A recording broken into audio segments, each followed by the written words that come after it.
yo he escrito desde siempre creyéndome que lo hacía con naturalidad. ¿Qué voy con esto? Que fue como un acto espontáneo. El escribir fue siempre el modo de expresión, cosa que es común a mucha gente. A mí me pasó desde siempre y bueno, desde niño te diré. Además, creo haber sido y ser, ya menos que antes, pero ser todavía un buen lector. Entonces para mí la escritura está absolutamente relacionada con la lectura. No puede haber un acto para mí sin otro. Participé en mi juventud en grupos literarios, en movimientos por ese entonces revulsivos, que trataban de unir lo político, lo social, lo poético. Bueno, los años fueron pasando y recién en 1983, digamos, publiqué mi primer libro individual. Antes había publicado muchos trabajos en ediciones entre amigos, entre poetas amigos, afines y demás. Desde el 83 a esta parte he publicado 13 libros. Ahora estoy preparando un 14º que saldrá el año que viene, supongo. Y toda esa poesía fue reunida hace un año y publicada por intermedio de la agencia Córdoba Cultura, publicada por una editorial, pero con el auspicio de la agencia, como poesía reunida. Es un librote bastante contundente, al menos en su aspecto externo. Junto con la tarea de escritura, no solo es la poesía lo que me interesa mucho el ensayo y lo he practicado bastante, porque además soy docente. Bueno. Junto con, te decía, con la poesía, me ha gustado mucho la tarea de editar. Y edité, fundé con un entonces amigo, año 81, 82, fundamos una editorial que fue la editorial Alción. Luego en el 90 ya fundé mi sello Argos, con el que llevo publicado en estos 20 años alrededor de, no sé, 300 y pico de libros. Bueno, trabajé también en colaboración con otro amigo, en revistas. Me tocó cofundar, digamos, aunque el gran sostenedor fue Antonio Oviedo, pero me tocó cofundar con él la revista Escrita, que fue una revista que marcó una época interesante. Bueno, pero digamos, el eje, mi centro, más allá de mis actividades, fue siempre la poesía, sea ejerciendo la escritura, leyéndola siempre. Soy un lector realmente interesado en la poesía de todos me refiero, de todos los que me gustan, ¿no? Yo, por más que tenga una formación, digamos, de tipo académico, siempre estuve, además por la tarea de editor, siempre estuve bastante abierto a la cuestión de lo que se escribe.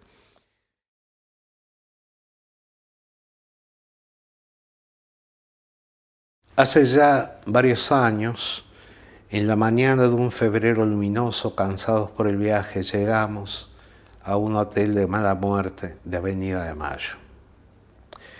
Junto a los breves equipajes, tan cargados de olvidos como de innecesarias repeticiones, nos llevábamos nosotros, y ese solo nosotros parecía bastarnos, y ese solo nosotros nos bastó sobradamente. Ignorábamos el carácter simbólico del viaje, si lo era de bodas o un escape ocasional y furtivo, pero nos constaba nuestra necesidad urgente, nuestra incontinencia exploratoria. Aquel hotel ya no existe, y por entonces apenas si existía, o acaso brevemente existió como un hueco de hallarnos. Se contradecía el interior asfixiado y estrecho, con un frente de avenida madrileña, bares de paso y veredones amplios. No recuerdo su nombre, pero sí que era de santo. Nos dieron un cuarto excesivamente interno, en el que a duras penas cabía un camastro de plaza y media. Mientras te duchabas me asomé por una minúscula ventana que se abría hacia ninguna parte. Al entrar nos había invadido un amargor lento de humedad que no alcanzaría a instalarse en nuestros pliegues distendidos. El conserje, un andaluz monosilábico, extendió la llave como único saludo, diciéndonos el precio solamente, señalando el ascensor de rejas e inquiriendo con una hostilidad gruñona y desdentada hasta cuándo pensábamos quedarnos. Respondimos que unos días, y pensé que la intención no era huir porque lo nuestro, al menos desde mí, era el estarnos encerrados saliendo apenas para tomar una ración de oferta o caminar por esas viejas calles nuevas. Aquel día primero lo pasamos en clausura, haciéndonos el amor continuamente. Yo creía que en materia de cópulas había límites cercanos y que las sumas jactanciosas eran menos una realidad que licencias poéticas, hipérboles. Pero en tal día y su tarde vencimos toda marca, todos nuestros hasta entonces precedentes. Salimos al anochecer o ya de noche. El conserje parecía ser otro, creíamos nosotros ser los mismos. Gozándonos en pequeñas transgresiones, recorrimos calles y céspedes y bordes demorados en las fuentes. De tus manos sentí el explorarme, en las mías tus grietas, tus blanduras. Nadie debió advertir el gratuito espectáculo brindado. Todo era prólogo de un volver hacia el encierro del cuarto. No dudo que debimos haber sido invisibles, porque el amor y el sexo, si van juntos, hacen invisibles a los protagonistas, y esto aleja sus hechos de toda perspectiva pornográfica, solo el servicio del regocijo ajeno. Yo hasta entonces había vivido las cercanías de esos estados como un borramiento. Allí conocí la gravidez y que esa gravidez favorecía el vuelo, y que habíamos llegado y el llegar a ese punto nuevo de partida nos hacía flotar por sobre una ciudad sin nombre, donde los otros eran desvaídos armadores de escenarios, o acaso no eran nadie porque a todos habíamos borrado en nuestro todo. Aquella supresión de lo trivial, aquella levedad me hizo saber que no siempre el tiempo habrá de ser devastación. Era todo bahía de arena y de aguas encontradas. Abandonamos el hotel, ese pretérito perfecto, jurando, como lo exige el género, conservar la sacralidad rojiza de ese fuego, de ese solo nosotros, del hallarnos.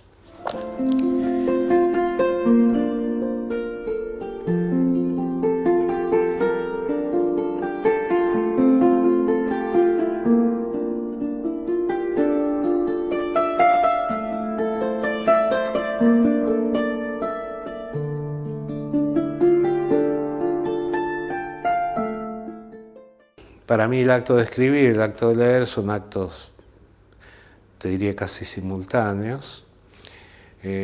No creo tener influencias determinadas, y sí todas las influencias posibles. Es decir, para mí la poesía es un tema de pregnación. Estoy impregnado de la poesía de otros. O sea, nombrar a uno sería no nombrar a muchos. Nombrar a muchos sería nombrar a uno. Qué sé yo, pero desde la poesía clásica española hasta la poesía, no sé, italiana del siglo XX, la poesía francesa, la poesía norteamericana, la poesía, por supuesto, argentina, y bueno, todo de alguna manera lo he hecho pasar por mi lectura, y creo que todo eso está de alguna manera impregnando lo que puedo o pude escribir. En cuanto a temáticas, la temática en poesía es la temática habitual de cualquier poeta, es decir, no hay demasiados trabajos con temas, digamos así, locales, con temas folk. No por negación, sino porque no me sale, pero sí están todas esas temáticas que tenemos todos, o sea, los grandes temas, que el amor, que la muerte, que la vida, que la soledad, el despojo, todos esos grandes temas que atraviesan toda la poesía de todas las latitudes. O sea, digamos que no tengo ninguna originalidad. Quizás sí pueda reconocer que tengo cierta persistencia, que algunos verán quizás como obcecación, alguna persistencia, y por ahí no me produce ningún pudor repetir temas, volver a encararlos. Creo que la poesía es una ficción, porque es literatura, está dentro del género ficcional. Hay un viejo mal concepto que relaciona lo autobiográfico con lo expresado por el poeta. El poeta es un instrumento que expresa algo. En todo caso, el camino que podríamos establecer es el camino que va desde la autobiografía. Necesariamente uno, cuando comienza a escribir, impulsa un yo demasiado elocuente y demasiado cercano a uno mismo. Después, con el tiempo, se va dando cuenta que ese yo es una conjetura, es una hipótesis, es una ficción. El redactor, el lugar desde donde habla el poeta, es una ficción más. Entonces se pasa de lo autobiográfico a lo autoficcional. Creo que un poema se logra cuando está realmente ficcionalizado. Entonces los contenidos que pueda haber, que pertenezcan a vivencias personales propias de ese autor, son una anécdota que no le interesa a nadie. Lo que importa es la construcción de ese objeto independiente que se llama poema. Y si uno tiene que enunciar aspectos que tienen que ver con el uno de uno, bueno, tiene que hacerlo de manera tal que ese uno sea compartible. No existe la poesía sin comunicación, sin posibilidades de compartirse con un otro. Si no, bueno, puede existir una escritura de ese tipo, pero le faltaría el componente elemental y básico de la comunicación. Esto es lo que puedo decir en principio de la poesía propia, que no es muy distinto a lo que puedo decir de la poesía de los otros, que me interesa. Bueno, hay otras voces muy importantes también. Estoy nombrando solamente los que están más cerca de nosotros, por eso hablo básicamente de Córdoba. Te decía, Rodolfo Godino era de San Francisco. Alejandro Nicotra es de San Pacho, ahí muy cerca de Río Cuarto. Glaucio Baldovín de Río Cuarto. Osvaldo Guevara de Río Cuarto, radicado actualmente en Villa Dolores. José Viñals creo que era de Corralito, que es una ciudad, un pueblo de acá del este de Córdoba. Y Etelvina Estrada sí, era de Córdoba, ciudad capital. Digamos que es una provincia que tiene una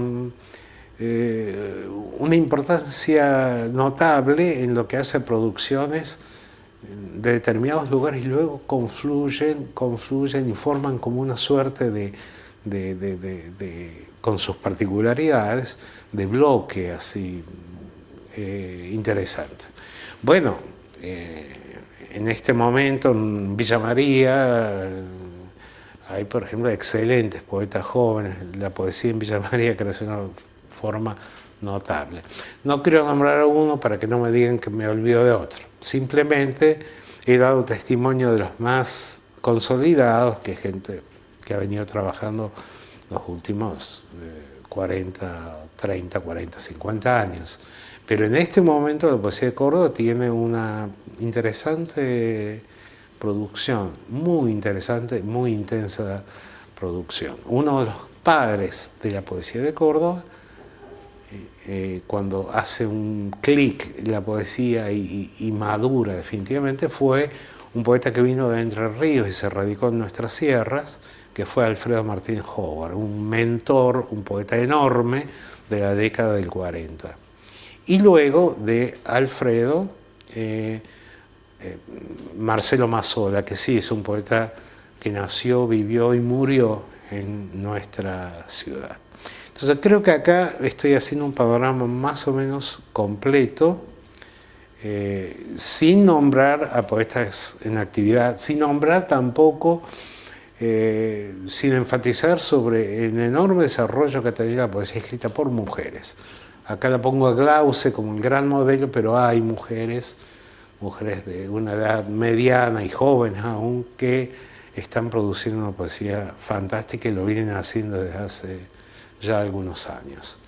Bueno, mi poesía se inscribe en esa poesía escrita por todos. La única particularidad que creo que tiene es mi sello, pero no es una particularidad distintiva ni es ni valorativa, es la particularidad porque la escribo yo, así como la escrita por otra gente tiene la particularidad de esa otra gente. Pero digamos, el tratamiento de los temas, el tratamiento personal que uno puede hacer desde su visión, desde su concepto, toda poesía debe ser conceptual, debe partir de lo conceptual. Digamos, y ahí está el estilo sería la particularización de lo que es de todos. La expresión particular de lo de todos es el estilo propio, digamos así. Bueno, eso es lo que me parece importante destacar, y me parece importante destacar también que no creo en la poesía de hipersensibilidad ni creo en la poesía de hiperintelectualidad. Todo es un equilibrio, y el equilibrio siempre está dado por el objeto que se construye, que es el poema, que se recorta del universo de lo real y se convierte en un real distinto. Es decir, la poesía, el poema, es simplemente o complejamente una construcción ficcional que en rigor es un orbe, es un mundo, con sus leyes propias, con su particularidad, con sus logros, con sus falencias, todo está en sí misma. O sea, el poeta no se justifica sin la poesía, obviamente, pero quizá la poesía se podría justificar sin poetas. Lo que importa es la poesía, lo que la poesía logra en sí y utiliza para ese lograrse, o lograr un algo, utiliza a voces, a manos, a redactores distintos. Los poetas son simplemente redactores de un algo y lo que importa en rigor es ese algo que se inscribe en lo real, como un real nuevo.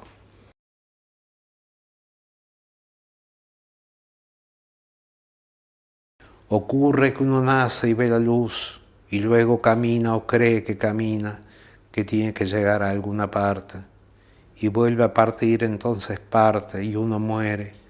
Volvemos a morir en cada pétalo que cae, en cada grieta. Y entonces, descalzos, los pies enrojecidos, nos quedamos, sintiendo la frescura de la tierra mojada de rocío, y vemos lo que vemos, sombras, fantasmas huecos, y sentimos que la vida es una causa en fuga, y que es bueno o fatal que así lo sea, porque la realidad es lo que es, no lo soñado, y todo lo real se desvanece. Entonces vemos un trozo de tierra, la casa que perdimos, la casa que nunca abandonamos, esa misma a la que jamás hemos llegado. Y entonces miramos la desnudez de nuestros pies, el cielo elevándose, el cielo donde estamos, hecho de desvanecimiento, vapor exhalado por la tierra.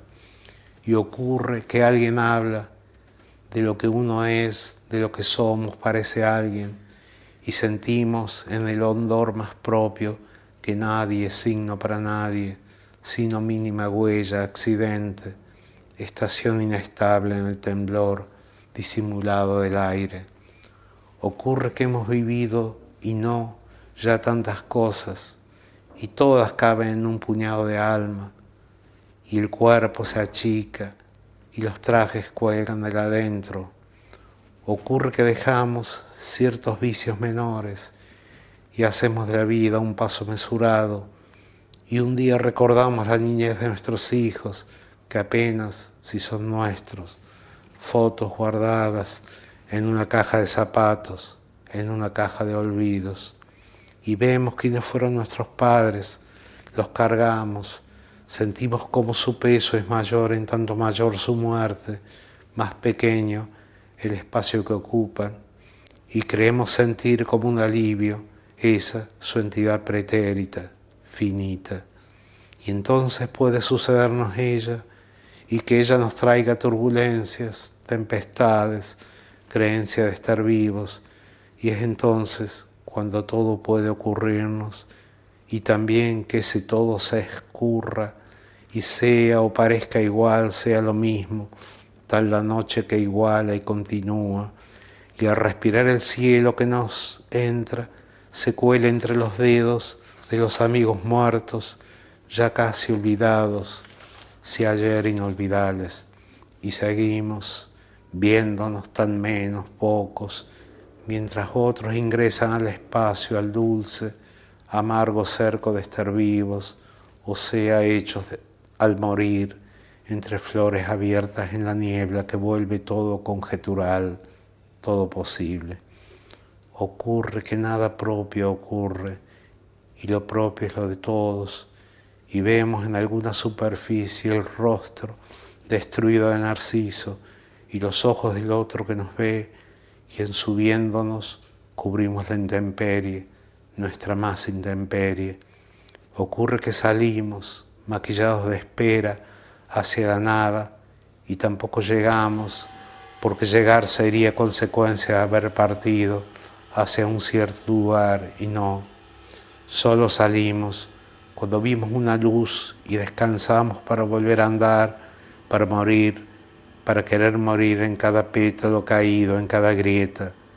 Y entonces nos calzamos para llegar al río rodeado de piedras agresivas, arenas aparentes, melancólicos yuyos en los que nadie ha reparado y que están allí, ajenos a todo, ajenos a sí mismos, como todos.